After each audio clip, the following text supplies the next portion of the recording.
Welcome to Suman TV. నేను మీ నవీన్. ప్రస్తుతం మనతో హోమియోపతిక్ ఎక్స్పర్ట్ డాక్టర్ చేతన్ రాజు గారు ఉన్నారు. హాయ్ సార్, నమస్తే అండి. నమస్తే సార్. సార్, పల్లెటూళ్ళలో పెద్దవాళ్ళని చూస్తే మనము అంటే ఒక 75-80 ఏళ్ళు ఉన్న వాళ్ళని చూస్తే అసలు నడిచేటప్పుడు ఎక్కడే కూడా అబ్బా కాళ్ళ నొప్పులు అనే మాట రాదు. ఏంటంటే ఏదో ఉంటే ఒకవేళ ఆ సపోర్ట్ కోసం ఏదన్నా ఒక స్టిక్ పట్టుకుంటారు. కానీ ఇప్పుడు జనరేషన్ చూస్తూ ఉంటే సార్ 20-25 ఏళ్ళకే అమ్మ అంత దూరం నేను నడచలేను, నా వల్ల కాదు, మోకాళ్ళ నొప్పులు ఉన్నాయంటారు. సో ఏంటంటే ఈ జనరేషన్కి మొత్తం మనం చూసుకుంటే లైఫ్ స్పాన్ అనేది తగ్గిపోయి రోగాలు అనేవి పెరిగిపోతూ ఉన్నాయి. సో ఈ మోకాళ్ళ నొప్పులు మెయిన్గా చిన్న ఏజ్లోనే రావడానికి రీజన్ ఏంటి?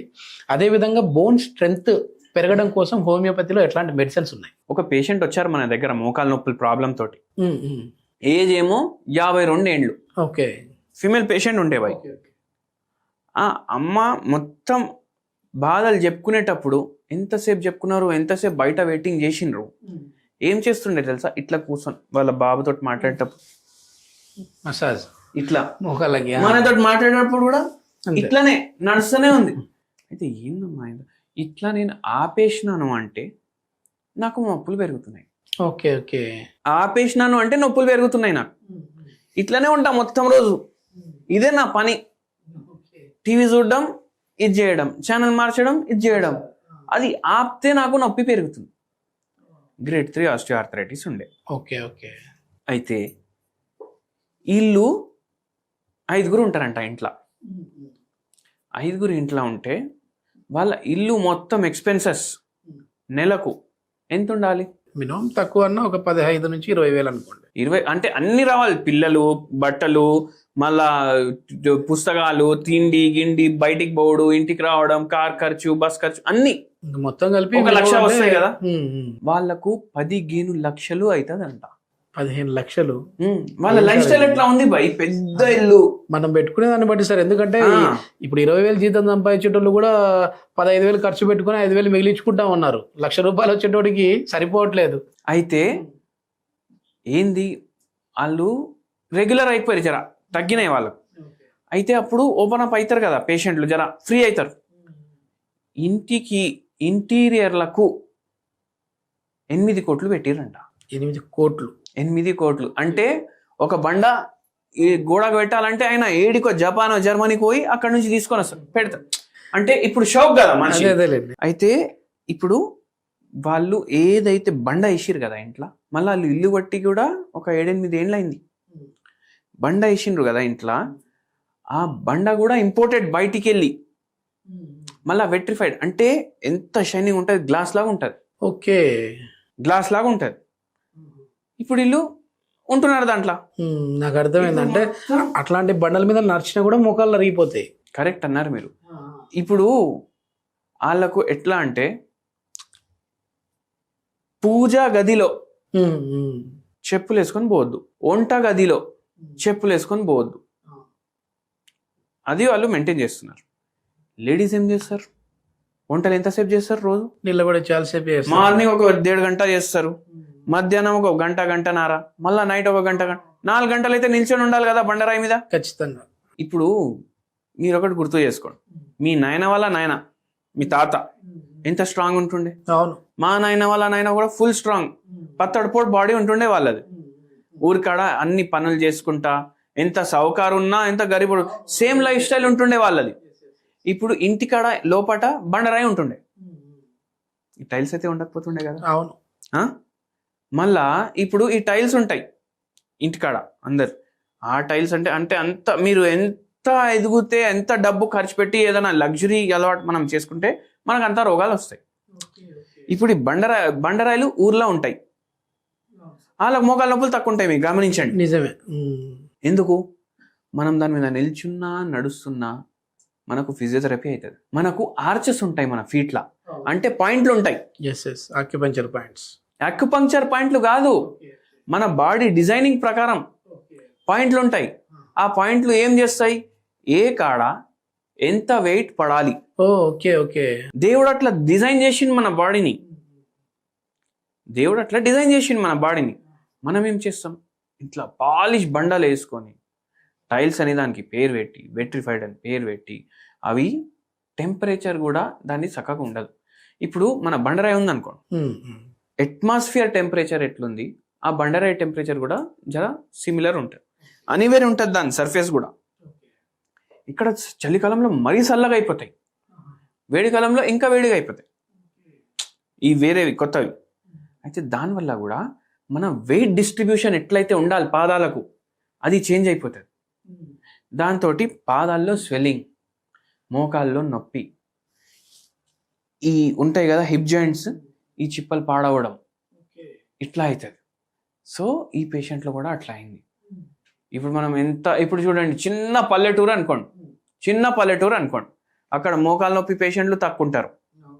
ఎందుకంటే వాళ్ళకి సాధనాలే ఉండవు కదా, ఒక్క కాడికి ఇంటికి కాడికి పోవాలంటే వాకింగ్ పోతారు వాళ్ళు 1.5 కిలోమీటర్ 2 కిలోమీటర్స్. మనలాగా యాక్ట్ వేసుకొని బర్రని వెళ్ళిపోరు వాళ్ళు, అవునా కదా. అయితే షుగర్ పేషెంట్లు తక్కువ ఉంటారు, మోకాలు నొప్పి పేషెంట్లు తక్కువ ఉంటారు. అందుకే డాక్టర్లు అందరూ సిటీకి వచ్చి పెడతా ఉంటారు హాస్పిటల్స్. అయితే ఇప్పుడు మళ్ళా పల్లెటూరు నుంచి చిన్న టౌన్కి వెళ్ళండి, జర చిన్న చిన్న ప్రాబ్లంలు పెరుగుతాయి, అవునా కదా. ఇంకా పెద్ద సిటీకి రండి, మోకాలు నొప్పి, షుగర్ వ్యాధి, బీపీ వ్యాధి, ఈ పేషెంట్లు పెరుగుతారు. సిటీలోకి వెళ్ళి డెవలప్డ్ సిటీ టోక్యో లేదంటే New York, New Jersey full developed, and గోక్కోవడానికి కూడా ఒక మషిన్ ఉంటుంది. సో అప్పుడు ఏమైపోతాయి, ఇంకా రోగాలు పెరుగుతాయి, క్యాన్సర్ వ్యాధులు, ఆటో ఇమ్యూన్ ప్రాబ్లంలు, ఇవన్నీ.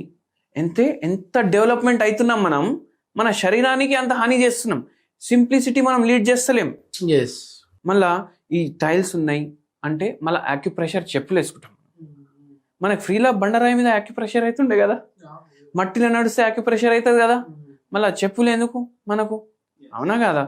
సో అట్లా చెప్పులతోటి ప్రాబ్లం అవుతుంది. మళ్ళీ ఇంకోటి హై హీల్స్ వేసుకుంటారు కొన్ని లేడీస్. అవును, ఏందండి ఎందుకు అయ్యమ్మ ఆయన జర పొడుగుంటారు, మళ్ళీ ఫోటో తీస్తే మనకు కరెక్ట్గా రావాలి కదా ఫ్రేమ్ అనేసి అంటారు. దానికోసం హై హీల్స్ వేసుకుంటారు. దాంతో నరాల బలహీనత, నడుము నొప్పి ప్రాబ్లం, మోకాల నొప్పులు, పాదాల కింద తిమ్మిర్లు, మంటలు, ఇవన్నీ దానివల్ల వస్తాయి. Okay okay. సో లైఫ్ని మాడిఫై మనం మన హెల్త్ కోసం చేసుకోవాలి, కానీ మన బాడీ మాడిఫికేషన్ లైఫ్ థ్రెటనింగ్ అవ్వద్దు. అట్లా మళ్ళీ ఈ పేషెంట్కి మనం ఏం చెప్పినాము, మీ ఇష్టం అమ్మా ఇట్లా ఉంటుంది, ఇట్లా మీరు ఇంత తయారు చేసుకున్నారు కదా ఇట్లా ఉంటుంది, మనం మందులు అయితే ఇవ్వడం స్టార్ట్ చేస్తాం. తగ్గడం స్టార్ట్ అయింది.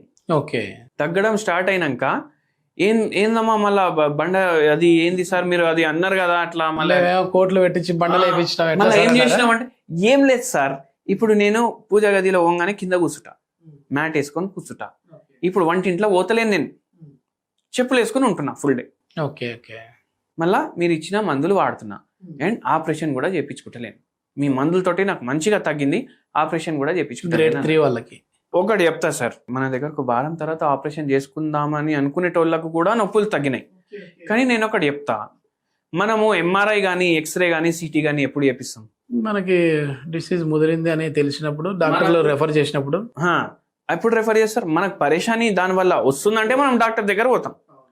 డాక్టర్ దగ్గర పోయి ఇది ఉంది అయ్యా పరేషాని అంటే నా ఎక్స్రే చేపిస్తే మనకు తెలుస్తుంది. అంతలో ఇంత అరిగిపోయింది. చాలా మందికి రోగం ఉంటది, వాళ్ళకు సిమ్టమ్లు ఉండవు. Okay okay, asymptomatic. అది ఎందుకు ఉంటది, 21 తర్వాత మన బాడీ చచ్చిపోవడం స్టార్ట్ అవుతుంది. ఓకే, 80 ఏండ్లకు మనం చచ్చిపోయినా ఆ ప్రాసెస్ ఏమో 21 ఏండ్లకు స్టార్ట్ అవుతుంది. Okay okay. మెల్లమెల్ల సంపుకుంటా బాడీ ఒక పూర్తిగా మన ఆత్మ వెళ్ళిపోతుంది బాడీలోకి వెళ్ళి. సో ఈ ఎక్స్రేలు ఎంఆర్ఐలు ప్రతి పేషెంట్కి ప్రతి మనిషికి చేపించినాం అనుకోండి, కొందరికి నడుములో ప్రాబ్లం, కొందరికి మెడలో ప్రాబ్లం, కొందరికి మోకాల్లో ప్రాబ్లం, కొందరికి పాదాల కింద ప్రాబ్లం, ఏదో వస్తూనే ఉంటది. కోవిడ్ టైంలో టెస్ట్ చేస్తే అందరికి బయటపడతా ఉన్నట్టు, అందరికి బయటపడ్డా. ఇప్పుడు అందరికి కోవిడ్ ఉండే కానీ అందరికి సిమ్టమ్లు లేకుండే కదా, అట్లనే. సో మనం మెయిన్ సిమ్టమ్స్ ఫస్ట్ తగ్గించేయాలి. మళ్ళా ఒక 10 మందికి, ఇప్పుడు 52 ఏళ్ళు ఈ పేషెంట్ ఏజ్, 52 ఏజ్ వయసు వాళ్ళు 10 మందికి మనం టెస్ట్ చేపిస్తే యావరేజ్గా వాళ్ళ మోకాలు ఎట్లున్నాయి, అట్లా మోకాలు అయిపోతే కూడా చాలు కదా, చాలు, కథం తగ్గిపోయినట్టే కదా. ఓకే, హోమ్ రెమెడీ ఏంటి సార్ మా వాళ్ళకి? హోమ్ రెమెడీ, అచ్చా ఈ పేషెంట్కి కూడా ఒక హోమ్ రెమెడీ చెప్పినాను నేను, అయితే మీ అందరికీ కూడా చెప్తాను నేను. ఏంటంటే ఒక చాయ్ దొరుకుతుంది, ఆ చాయ్ పేరు వైట్ టీ.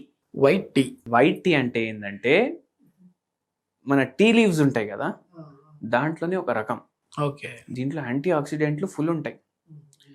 యాంటీ ఇన్ఫ్లమేటరీ ప్రాపర్టీలు కూడా ఉంటాయి. ఓకే. ఇది మీరు తెప్పించుకోండి. మీ white tea order online home delivery అంటే వస్తాయి. చాయ్ రేటే ఉంటుంది మీకు. Okay okay. కొంచెం మీకు ఒక 20 రూపాయలు 30 రూపాయలు ఎక్కువ ఉంటుండొచ్చు గంతే.